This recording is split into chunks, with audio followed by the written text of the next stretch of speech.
hati-hati. Nah, kalau sudah seperti ini, saya mohon cek nanti saat pulang ke rumah ya.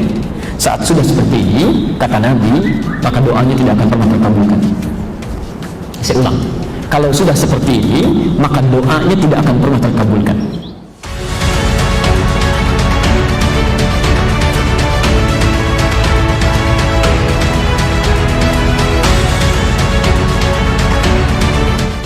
Teruskan dulu, sekarang telinga. Seperti halnya mata, Allah pun meminta kepada kita untuk menjaga telinga kita. Karena ada orang-orang yang telinganya tersumbat terkena penyakit. Jadi nanti fatalnya, begitu tersumbat oleh sesuatu yang buruk, dia nggak bisa dengar apa-apa. Dengar yang baik maksudnya. Ya. Pelan-pelan. Wa fi adhanihim waqra. Kata Al-Quran, ada orang yang telinganya kena sumbatan, Bu. Pak.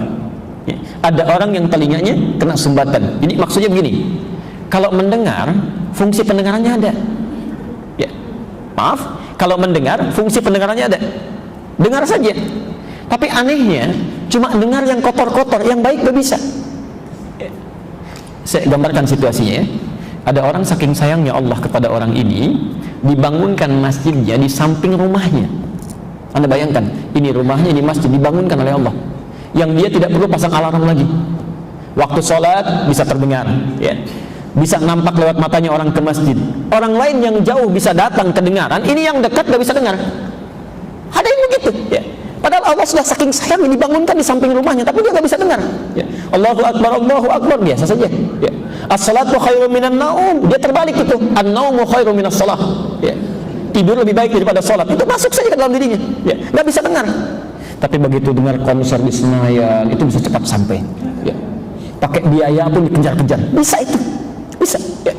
Dengar satu maksiat cepat masuknya, aktif terlibat di dalamnya. Apa yang salah? Perhatikan, ketika seseorang seringkali mendengar yang baik-baik, responnya akan baik. Tapi ketika seseorang mendengar yang buruk-buruk, ini yang kemudian masuk ke dalam dirinya, ke dalam kalbunya. Ini yang akhirnya dikembalikan lagi ke telinga, menutup menjadi wakra, jadi sumbatan, kata Quran. Jadi kalau orang seringkali mendengar yang jelek-jelek, maka nanti fungsi kebaikannya tertutup. Ya. Dia hanya akan terbiasa mendengar yang jelek saja. Ya. Tolong catat pernyataan saya ini. Baik dengan buruk itu tidak akan pernah bersama. Halal, haram tidak akan pernah menyatu. Jadi kalau orang terbiasa, mohon maaf, ya, melakukan yang baik-baik, melihat yang baik-baik, mendengar yang baik-baik, maka orang ini tidak akan pernah bisa melihat yang buruk, mendengar yang jelek. Mustahil. Mustahil. Bila seseorang misal, mohon maaf Pak, melihat gambar yang baik-baik, begitu melihat tayangan yang buruk, itu akan berpaling seketika, nggak diminta pun pasti akan dipalingkan. Sebaliknya, bila seseorang seringkali melihat yang jelek-jelek, pada yang baik dia alergi, nggak bisa itu. Ya. Yang jelek aja yang bisa dilihat. Termasuk orang yang seringkali mendengar yang baik-baik, yang jelek nggak bisa, Bu. Ya. Begitu ada acara-acara gosip, pindah seketika, nggak bisa, telinganya itu nggak bisa nyambung. Ya. Tapi kalau orang terbiasa mendengar yang jelek-jelek, yang baik-baik itu nggak bisa. Lihat orang taklim, anti, terlalu soleh orang-orang itu, biasa jalan. Diperdengarkan Quran, marah. Ngajak berdebat, itu muncul. Kenapa? Karena tidak terbiasa yang baik-baik. Maksud saya begini, saya ingin menyampaikan, kalau dalam kehidupan kita, baik bapak, ibu, atau di anggota keluarganya, mohon maaf sebesar-besarnya, ada sesuatu yang bertentangan dengan unsur kebaikan. Misal, matanya tidak terbiasa lihat yang baik, telinganya senang dengar-dengar acara yang tidak bagus, ya, lisannya sering berkata yang buruk-buruk, mohon maaf, berarti ada yang haram yang masuk ke dalam dirinya. Bisa masuk lewat mata, bisa masuk lewat telinga, ya. Karena tidak mungkin antara yang haram dengan yang halal itu bersatu, tidak mungkin, ya. Termasuk saya sering katakan, bila suami sudah tidak senang dengan yang halal, ada yang haram yang masuk dalam dirinya. Sudah tidak senang menatap istrinya, sudah tidak senang mendengar kalimat-kalimat istrinya, berarti ada yang sering yang salah yang didengar oleh telinga suami itu, ya. Termasuk istri juga demikian, ya. Istri juga demikian. Kalau sudah tidak nyaman melihat suaminya, pasangan hidupnya, maka ada yang salah yang masuk ke dalam dirinya itu. Yang paling berbahaya, kita berhenti di sini, bila yang masuk itu masuk ke dalam mulut, itu yang paling bahaya. Saya ulang ya, bila yang paling berbahaya itu adalah bila penyakitnya masuk lewat mulut, lewat lisan.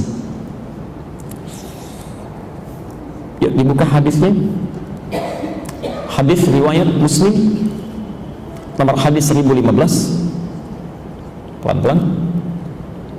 Bisa ditemukan juga nanti kalimat yang berbeda tapi pesan yang sama, ya.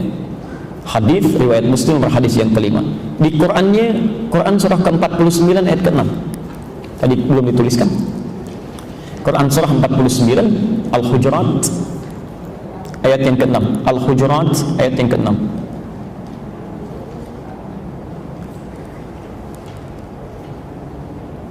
Sebentar. Baik, saya ilustrasikan begini Bu ya. Saya ilustrasikan. Kalau yang masuk lewat mulut umumnya apa? Makanan, minuman, ya, konsumsi kehidupan.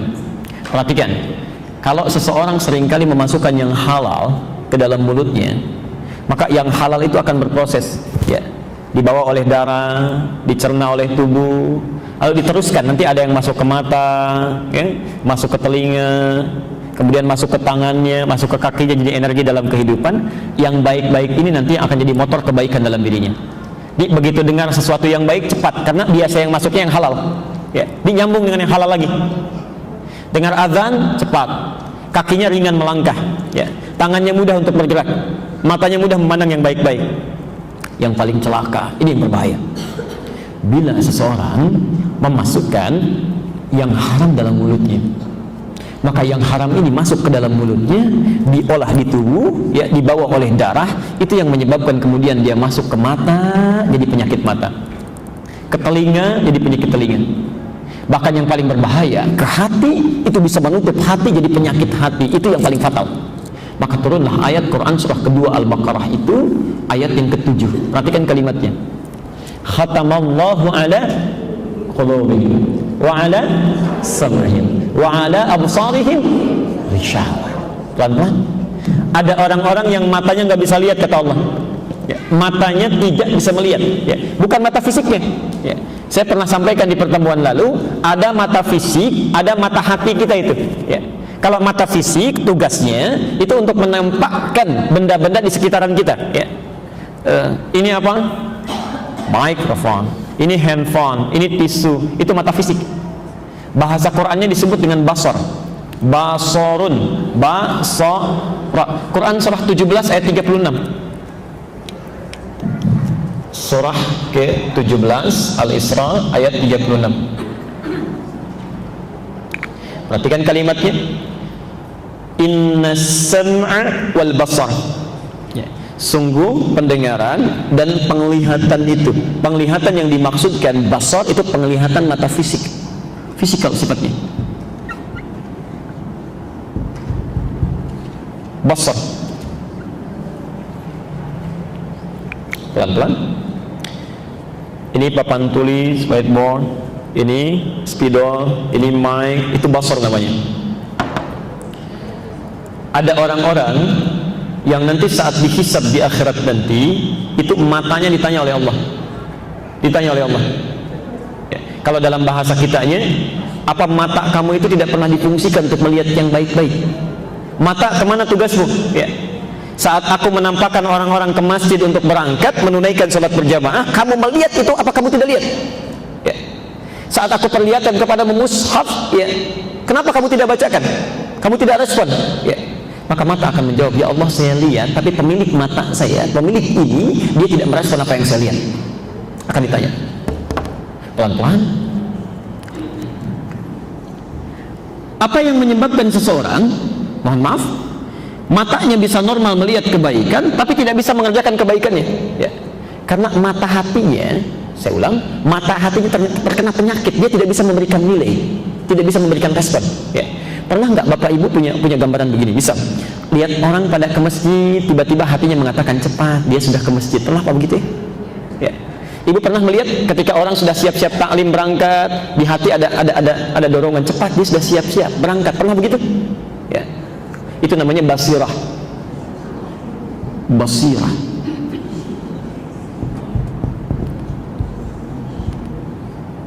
Quran surah ke-75 ayat 14. Balil insanu ala nafsihi basirah, bukan basar, ya, bukan basar. balil insanu ala nafsihi basirah. Bahkan ada dalam diri manusia itu basirah, pandangan hati yang memberikan nilai, ya. Jadi saat mata kita memandang yang baik-baik itu, hatinya akan mengatakan cepat lakukan, ya. Saat matanya memandang yang buruk-buruk, hatinya mengatakan jangan lihat itu buruk, palingkan, ya. Nah, kalau bapak ibu masih punya nilai itu, pandangan yang memberikan nilai, disebut dengan basirah, maka normal itu, ya, pandangannya normal, ya. Yang berbahaya, jika ada seseorang makan makanan yang haram, masuk dalam dirinya, dibawa oleh darah, itu menutup basirahnya, Bu, Pak. Jadi terhalang gitu, ya. Mata hatinya nggak bisa lihat, mata fisiknya bisa lihat, ya. Mata fisiknya bisa lihat, tapi tidak ada pencegahan dalam hatinya, tidak ada suara, ya. Karena itu ketika melihat tayangan yang buruk-buruk, hatinya tidak protes, ya, karena tertutup. Wa ala absarihim ghisyawah, dalam hatinya ada penutup, ya. Dia santai saja nonton tayangan buruk, santai, lihat gambar-gambar jelek, santai. Yang paling berbahaya, kalau terus-terusan ini terjadi, suara hatinya mati, maka inilah awal mula yang melahirkan maksiat. Tiba-tiba pulang dari masjid Anda bayangkan, ya, keluar mulai mau pakai sandal, ini kayaknya yang ini yang punya saya, bukan, kayaknya yang ini nih, bukan, kayaknya yang ini. Dia pakai sandal padahal dia ke masjid tidak menggunakan sandal. Dia pulang bisa bawa sandal orang itu, ya. Karena fungsi hatinya nggak bisa lihat, ya. Sering terjadi saat Ramadan kemarin, itu sering banyak kasus terjadi di satu masjid. Ibu bisa nggak bayangkan orang wudhu sama-sama senyum, tertawa, ya, nyapa juga, ya. Begitu orang lain takbir Allahu Akbar, matanya melihat takbir tapi hatinya nggak bisa. Tiba-tiba dia mundur, tas orang dia bawa jalan, handphone orang dia ambil. Anda bayangkan, ikut itikaf tapi bisa ngambil handphone orang, ikut itikaf bisa nyolong sandal orang. Apa yang salah itu? Itu kalau kebanyakan makan yang haram, kan pencuri itu makanannya haram. Semakin banyak yang masuk, semakin tertutup fungsinya itu, ya. Sama dengan telinga juga begitu. Telinga juga begitu. Jadi kalau nanti kebanyakan yang haram masuk, coba deh Bapak Ibu tes, ya. Bukankah saat azan berkumandang itu, hati kita mengatakan cepat, sudah azan, siap. Ada begitu, ya? Tapi tidak sedikit ditemukan sudah azan pun telinganya biasa saja, ya.